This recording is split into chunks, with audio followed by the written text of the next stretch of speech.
मित्रों, सबसे पहले मैं विश्व की सबसे पुरानी भाषा तमिल में बात नहीं कर सकता हूं, इसलिए आप सबसे क्षमा मांगकर मेरी बात की शुरुआत करना चाहता हूं।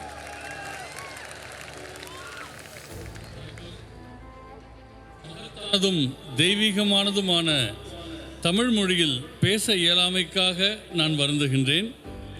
அனைவருக்கும் மனம் நிறைந்த மகா சிவராத்திரி நல்வாழ்த்துக்கள். मैं आदि योगी के चरणों में प्रणाम करता हूं और मैं आज मनपूर्वक सदगुरु के चरणों में भी प्रणाम कर मेरी बात की शुरुआत करता हूं. ஆதியோகியின் திருவடிகளுக்கு என்னுடைய வணக்கங்களை தெரிவித்துக் கொள்கிறேன். சத்குரு அவர்களுடைய திருவடிகளுக்கு என்னுடைய வணக்கங்களை தெரிவித்துக் கொள்கின்றேன். आप सभी को महाशिवरात्रि की बहुत बहुत शुभकामनाएं. மகாசிவராத்திரியில் ஒரு அங்கமாக வருகை தருவதை நான் மிகுந்த மகிழ்ச்சி அடைகின்றேன். मैं अपने आप को बहुत सौभाग्यशाली मानता हूं कि आज सदगुरु के निमंत्रण पर मैं यहाँ आया. मुझे आदि योगी के दर्शन हुए. महाशिवरात्रि में महादेव की महिमा के महापर्व में शामिल होने का मुझे मौका देने के लिए फिर से एक बार सदगुरु जी का बहुत बहुत धन्यवाद. சத்குரு அவர்களுடைய அழைப்பை ஏற்று ஆதியோகியினுடைய தரிசனத்தை பெறுவதிலேயும் மகாதேவரின் மகத்துவத்தை வெளிப்படுத்தக்கூடிய மகாசிவராத்திரி என்கிற பிரம்மாண்டமான விழாவில் அங்கமாக திகழ்வதையும் பெரும் பேராக கருதுகிறேன். அதற்காக சத்குரு அவர்களுக்கு மிகுந்த நன்றி தெரிவித்துக் கொள்கிறேன். आज पूरे देश में सोमनाथ से केदारनाथ, पशुपतिनाथ से रामेश्वरम और काशी से कोयम्बतूर तक पूरा देश शिवमय हो चुका है. இன்று பாரத தேசம் முழுவதும் சோமநாத்திலிருந்து கேதார்நாத் வரை, பசுபதிநாத்திலிருந்து ராமேஸ்வரம் வரை, காசி முதல் கோயம்புத்தூர் வரை முழு தேசமும் சிவபெருமானுடைய திருவருளில் திளைத்துக் கொண்டிருக்கின்றது. सदगुरु जी, आज ही प्रयागराज में महाकुंभ समाप्त हो रहा है और आज यहाँ कोयम्बतूर में भक्ति का महाकुंभ मेरे सामने मुझे दिखाई पड़ रहा है. இந்த நன்னாள் பிரயாக்ராஜில் மகா கும்பமேளாவின் நிறைவை சுட்டுவது போலவே கோயம்புத்தூரில் பக்தி என்கிற கும்பமேளா இப்பொழுது நடைபெற்றுக் கொண்டிருக்கின்றது. मित्रों, शिवरात्रि सिर्फ एक पर्व नहीं है, आत्म जागृति की रात्रि है. जब समग्र ब्रह्मांड शिवमय हो जाता है तभी शिवरात्रि की अनुभूति कर सकते हैं. நண்பர்களே, மகாசிவராத்திரி என்பது வெறும் விழா மட்டுமல்ல, இது சுய விழிப்புணர்வுக்கான ஒரு இரவாகவும் இந்த முழு பிரபஞ்சமும் சிவபரம்பொருளினுடைய பெருங்கருணையில் அதிர்வுகளை உணரக்கூடிய நாளாகவும் அமைந்திருக்கின்றது. आज शिव और पार्वती का मिलन का दिन है. आज ही शिव और जीव के मिलन का रास्ता भी प्रशस्त होता है और मोक्ष प्राप्ति का रास्ता भी आज ही भक्ति के माध्यम से खुलता है. இந்த நாள் சிவனும் பார்வதியும் ஒரு தெய்வீக சங்கமத்தில் இணைந்த நாள் மட்டுமல்ல, சிவமாகிய பரம்பொருளும் ஜீவாத்மாவும் விடுதலை என்கிற ஐக்கியத்திலே இணையக்கூடிய நாளாகவும் இருக்கிறது. பக்திக்கான மிக உன்னதமான திருநாளாக அமைந்திருக்கின்றது. शिव सिर्फ एक प्रतीक नहीं है, शिव एक कल्याणकारी चेतना है जो संहारक भी है और पालनकर्ता भी है, और दोनों की विशिष्ट भूमिका हमारे जीवन में होती है. சிவபரம்பொருளை பொறுத்தவரை அவர் விழிப்புணர்வுக்கான அம்சமாக வெளிப்பட்டவர். அவர் அழிக்கும் கடவுளாகவும் காக்கும் கடவுளாகவும் விளங்குகிறார். இரண்டுமே நம் வாழ்வுக்கு மிக முக்கியமானவை. शिव शंभू भी है, स्वयंभू भी है. शिव सत्य भी है, सुंदर भी है. शिव को भोलेनाथ भी कहते हैं महाकाल भी कहते हैं और यहाँ शिव आदि योगी के रूप में विराजमान है। சிவபெருமான் சம்போ என்று அழைக்கப்படுகிறார். சுயம்பு தான் தோன்றியாக அவர் கருதப்படுகின்றார். அவர் சத்தியம் சுந்தரமாகிய உண்மைக்கும் அழகுக்குமான வடிவமாக விளங்குகிறார். குழந்தைமயமான போலேநாத்தாகவும் உக்கிரமான மகாகாலராகவும் அவர் தொழப்படுகிறார். எல்லாவற்றுக்கும் மேலாக முதல் யோகியாக ஆதி யோகியாக அவர் விளங்குகிறார். शिव केवल आराध्य नहीं बल्कि अस्तित्व का मूल आधार है। அவர் வழிபாட்டுக்குரிய கடவுளாக மட்டுமில்லாமல் அனைத்துக்கும் மூலமானவராக இந்த பிரபஞ்ச இருப்பினுடைய மூலமாக திகழ்கின்றார். यह महाशिवरात्रि ये भक्ति और श्रद्धा की पराकाष्ठा का प्रमाण है, जिसमें असली अर्पण हमारा भक्ति के प्रति समर्पण है। மகாசிவராத்திரி என்பது பக்தியினுடைய முழுமையான வெளிப்பாடாகவும் சரணாகதி தத்துவத்தினுடைய வெளிப்பாடாகவும் தன்னையே இறைவனுக்கு அர்ப்பணிக்கக்கூடிய தன்மையினுடைய கொண்டாட்டமாகவும் திகழ்கின்றது. मैं सदगुरु जी के लिए भी कुछ कहना चाहता हूँ।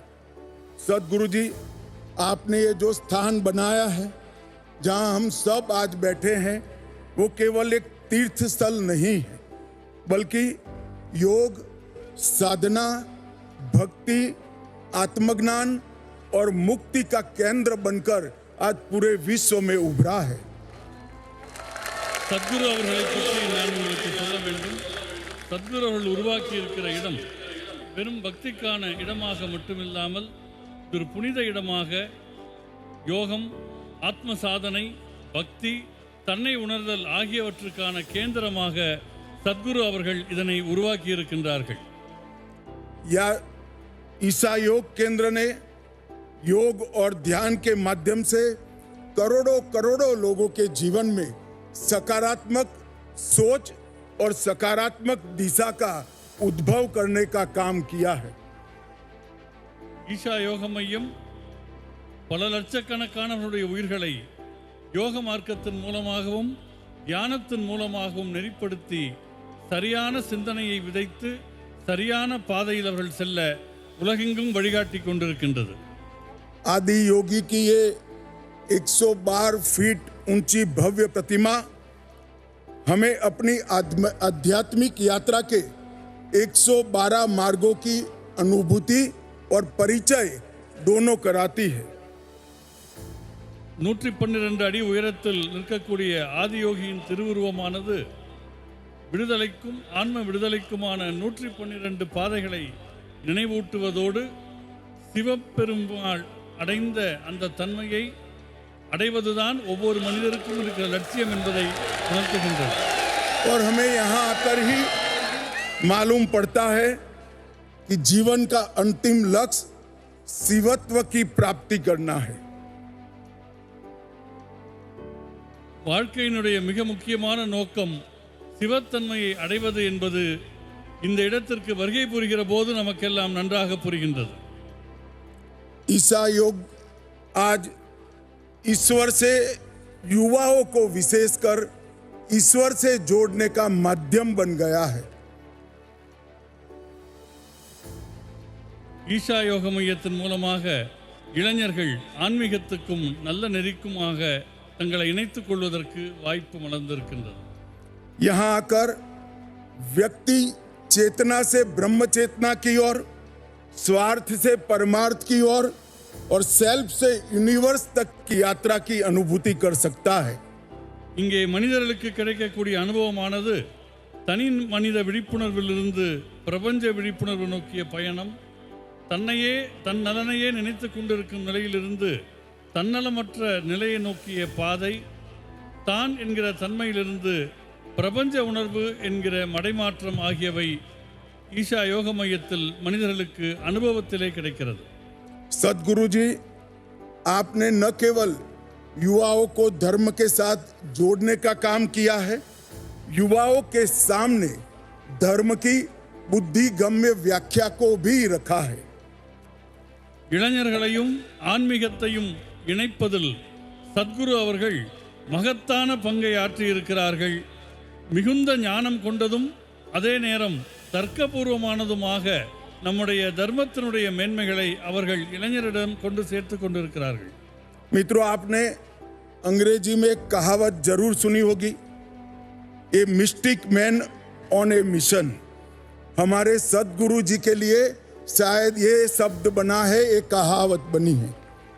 நண்பர்களே, நம்முடைய சத்குரு அவர்களை நான் உங்களுக்கு வர்ணிக்க வேண்டுமென்றால் எனக்கு ஒரு வாசகம் தோன்றுகிறது.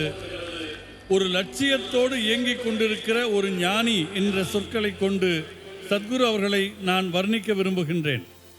सदगुरु जग्गी वासुदेव आज पूरी दुनिया भर को जीने का रास्ता सिखा रहे हैं। சத்குரு ஜகி வாசுதேவ் அவர்கள் உலகம் முழுமைக்கும் உண்மையாக வாழக்கூடிய கலையினை போதித்துக் கொண்டிருக்கின்றார்கள்.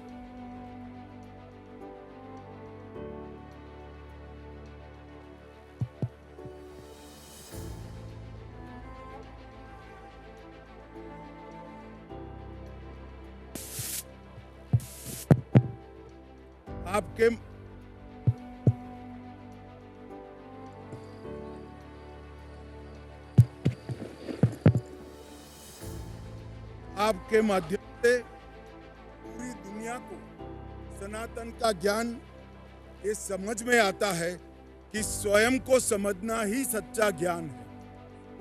சத்குரு அவர்களே, உங்களால் மனிதர்கள் சனாதன தர்மம் என்றால் என்ன என்று உணர்ந்து கொண்டிருக்கிறார்கள். और संसार को बदलने का रास्ता स्वयं को बदलने से ही शुरू होता है। உலகத்தை மாற்ற வேண்டும் என்று தோன்றினால் முதலில் உங்களை மாற்றிக்கொள்ள வேண்டும் என்கிற அற்புதத்தை சத்குரு அவர்கள் உணர்த்தி வருகிறார்கள். मैं आपके सेव सॉइल कैंपेन के साथ जुड़ा था। आपने हमारी सबसे अमूल्य धरोहर हमारी मिट्टी के लिए पूरे देश भर में संस्कार जगाया और पूरे विश्व को पर्यावरण का एक सुंदर संदेश भेजने का काम किया है। சத்குரு அவர்கள் மேற்கொண்ட மண் காப்போம் இயக்கத்தின் போது நான் அவரோடு முழுக்க கூட இருந்தேன். அது நாம் தாய்மண்ணாக கருதக்கூடிய இந்த பூமியை காப்பாற்றுவதற்கும் அதை மேம்படுத்துவதற்கும் நம்முடைய தலைசிறந்த மரபை காப்பாற்றுவதற்கும் அந்த இயக்கம் நாடு முழுவதும் மகத்தான விழிப்புணர்வை ஏற்படுத்தியது. मैं सदगुरु जी को बड़ी विनम्रता से कहना चाहता हूं, सदगुरु जी, आप पूरे राष्ट्र की संपत्ति के रूप में दुनिया के सामने उभर कर आए हैं। சத்குரு அவர்களே, தங்களை பற்றி நான் மிகுந்த பணிவோடு சொல்லிக் கொள்கிறேன். சத்குரு ஆகிய நீங்கள் இந்த பாரத தேசத்துக்கு கிடைத்த மிகப்பெரிய பொக்கிஷம் என்பதை நான் தெரிவித்துக் கொள்கின்றேன். मित्रों, सदगुरु जी ने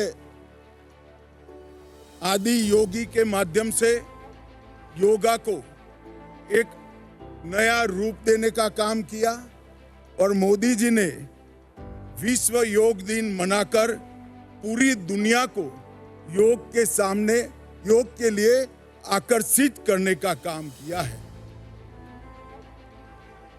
சத்குரு அவர்கள் ஆதியோகி வழியாக யோகக்கலை குறித்து ஒரு மகத்தான விழிப்புணர்வை ஏற்படுத்தி இருக்கிறார்கள்.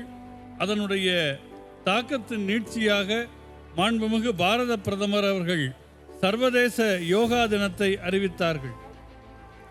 योग हमें स्व से सर्व तक, अहम से वयम तक, संकल्प से सिद्धि तक और वैराग्य से समाधि तक ले जाने का काम करता है। யோக மரபானது தன்னலம் என்ற நிலையிலிருந்து பிரபஞ்ச உணர்வுக்கும், அகங்காரத்திலிருந்து ஒற்றுமைக்கும், தீர்மானங்களிலிருந்து தன்னை உணர்தலுக்கும், பக்தி நிலையிலே இருந்து அடுத்த பரிணாமத்திற்கும், அறியாமையிலிருந்து ஞானோதயத்திற்கும் யோகக்கலை அழைத்துச் செல்கிறது. योग प्राचीन होकर भी प्रासंगिक है, यह स्थिर होकर भी गतिशील है। யோகக்கலை பாரம்பரியமானது, ஆனால் நிகழ்காலத்திற்கும் ஒத்து வரக்கூடியது. இன்றும் உயிர்ப்போடு விளங்குகிற கலை யோகக்கலையாகும். योग मन, शरीर और आत्मा को एकाकार करता है। योग जीव और परम तत्व परमात्मा को जोड़ता है। योग भक्ति का मार्ग भी प्रशस्त करता है। யோகக்கலை என்பது மனம், உடல், உயிர் ஆகியவற்றை ஒருங்கிணைக்கின்றது. பரமாத்மா, ஜீவாத்மா ஆகியவற்றின் சங்கமமாக திகழ்கிறது. பக்தியின் பாதையில் யோகக்கலை ஒளி வீசுகின்றது. मित्रों, जब मैं तमिलनाडु आया हूं तब ये जरूर कहना चाहूंगा कि भारत के आध्यात्मिक इतिहास की व्याख्या तमिल संस्कृति के वर्णन के बिना अधूरी है। தமிழ்நாட்டிற்கு வருகை தந்திருக்கிற இந்த நிலையில் பாரத தேசத்தின் ஆன்மீக வரலாறு என்பது தமிழ் பண்பாட்டை குறிப்பிடாமல் நிறைவு பெறவே முடியாது. यह भूमि ऐसे कई उदाहरणों से सुसज्जित है जो आध्यात्म के जीवंत उदाहरण रहे हैं। இந்த பூமி ஆன்மீகத் துறையில் தலைசிறந்த பல்வேறு ஞானிகளினுடைய தலமாக விளங்குகிறது. அதற்கு எவ்வளவோ உதாரணங்கள் உண்டு. महर्षि तिरुमूलर ने शिव भक्ति का प्रचार किया, कठोर तपस्या से तिरुमंत्रम की रचना की, जिससे हमारे धर्म के लगभग 3000 भजन संकलित किए गए हैं। மகரிஷி திருமூலர் அத்தகைய ஒரு ஞானிகளினுடைய அடையாளமாக விளங்குகிறார். அவர் தீவிரமான தவத்தினுடைய விளைவாக சைவ மரபில் திருமந்திரம் என்கிற தலைப்பில் 3000 அற்புதமான பாடல்களை அருளியிருக்கின்றார். महर्षि अगस्त्य ने भी कई नई रचनाएं कर हमारे धर्म की व्याख्या को और मजबूत करने का काम किया है। அந்த வரிசையில் மகத்தான மற்றொரு உதாரணம் மகரிஷி அகத்தியர் அவர்கள். அவர் சனாதன தர்மத்தின் பல்வேறு பரிமாணங்களை வெளிப்படுத்திய ஒரு ஞானி ஆவார். यहाँ पर भगवान शिव को दक्षिण मूर्ति के रूप में देखा जाता है, जो साधक को ज्ञान, विवेक, मुक्ति और मोक्ष सभी प्रदान करता है। தமிழ் பண்பாட்டில் சிவபெருமானுக்கென்று ஒரு மகத்தான இடம் இருக்கிறது. அவர் தட்சிணாமூர்த்தி என்கிற திருவுருவத்தில் வழிபடப்படுகின்றார். அந்த தட்சிணாமூர்த்தி தன்னை வழிபடுபவர்களுக்கு ஞானம், சமநிலை, விடுதலை, முக்தி ஆகியவற்றை அருளுகிற கடவுளாக விளங்குகிறார். सदगुरु जी, मैंने आपके शिवरात्रि महोत्सव के लिए बहुत कुछ सुना था, सुनकर भी अनुभूति होती थी, मगर आज मैं यहाँ आया हूँ तब मैं निश्चित रूप से पूरे विश्व को कहना चाहता हूँ, ये अद्भुत है, अकल्पनीय है, अवर्णनीय है। சத்குரு அவர்களுடைய மகா சிவராத்திரி பற்றி நான் மிகவும் கேள்விப்பட்டிருக்கின்றேன். இன்றைக்கு நேரில் வந்து இங்கே கலந்து கொண்டிருக்கின்றேன். இந்த உலகத்துக்கே நான் சொல்ல விரும்புவது, இது மிகவும் மகத்தான ஆச்சரியமான நிகழ்வாக நடந்து கொண்டிருக்கிறது என்பதாகும். ये तीर्थ स्थान की रचना में सदगुरु ने विज्ञान और अध्यात्म इसको साथ में लाकर ये सिद्ध किया है कि ध्यान, ऊर्जा और चेतना की अवस्थाएं अंधविश्वास नहीं है, परंतु मूलभूत विज्ञान है। சத்குரு அவர்கள் இந்த மகா சிவராத்திரியை ஒரு ஆன்மீக ஞானத்தினுடைய, ஆன்மீக விஞ்ஞானத்தினுடைய அடிப்படையாக மக்களிடம் கொண்டு சேர்த்து ஞானத்தையும் அறிவியலையும் இணைக்கின்ற அற்புதத்தை செய்திருக்கின்றார். सदगुरु जी, आपने सभी को यह अनुभूति कराई है, शिव ही शाश्वत है, शिव ही चेतना है और शिवत्व को जागरूक करने का यही एक रास्ता है।